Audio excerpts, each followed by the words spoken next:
Dave, you guys at Vectron International are in the business of making rocks that wiggle. Now, that doesn't sound very high-tech, doesn't sound very innovative, but it's obviously crucial to all electronics. Right. And it's actually very high-tech. Yes. Tell us a little bit about what you guys do. So all of our products start with a quartz-based product. This is a synthetically grown quartz crystal. In the middle of this, there's a seed. This seed is then put in an autoclave, and this crystal is the result of probably about a 4 to 6 week process of growing the crystal.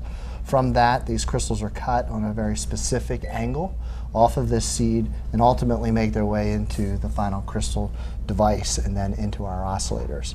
The real black magic of this whole thing is to take this, polish this, process this crystal to the point where it is finely tuned for a specific frequency and a specific application.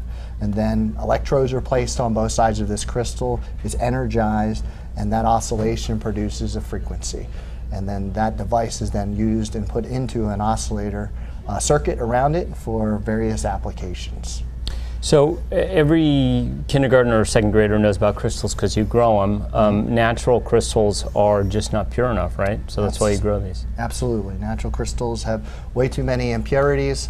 The processing of them, there is no seed per se to come off of on the angle, so very tricky.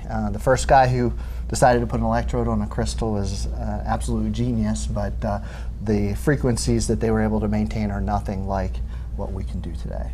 Right, right.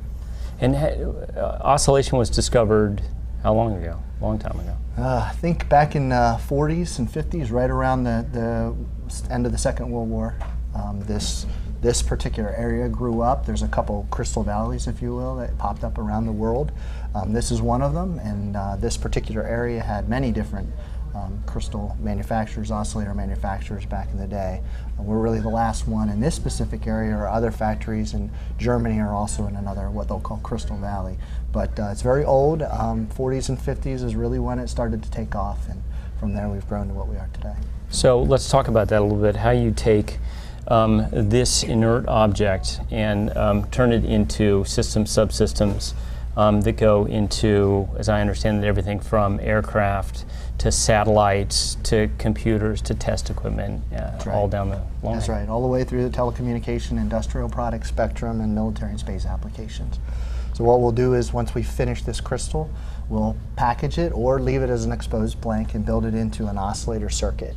And in that oscillator circuit, again, different applications, different processing, but generally speaking, we'll take that finished crystal at a very specific frequency. We'll build the oscillator circuit around it, add whatever other circuitry is required for the customer. It produces an output, essentially just a frequency, or in some cases digital even these days.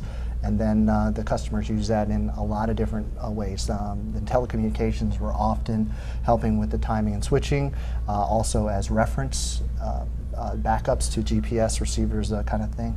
We can also be used as filters for frequencies in military applications, jamming devices, those kinds of things, and also to clean up signals, any RF signals.